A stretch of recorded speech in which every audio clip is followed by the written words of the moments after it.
అంతా గురువుగారు చెప్పింది. దాంతో పాటుగా నేను ఏం చేశానంటే మా అబ్బాయి బర్త్డే రోజు ఒక 50 మొక్కలు నాటాను. మన చలపతిరావు సార్ ఫామ్లో కొన్నాను. అన్నీ 2 ఇయర్స్ మొక్కలే కొన్నాను. ఒక దేవాలయం చుట్టూ ఆ మొక్కలన్నీ వేసాం.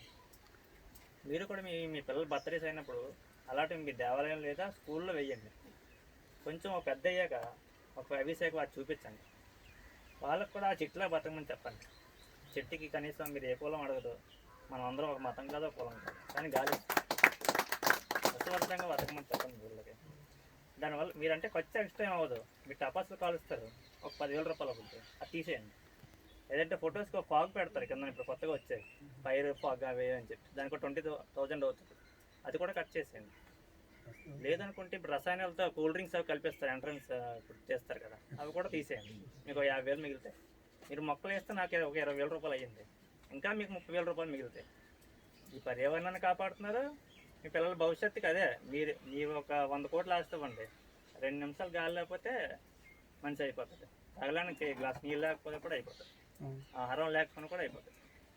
ఈ 3 తప్పించి ఏమన్నా కూడా వేస్ట్. అదొకసారి మీరు మీ పిల్లలందరూ కూడా చెప్పండి, మీ చుట్టుపక్కల ప్రాంతాలకైనా.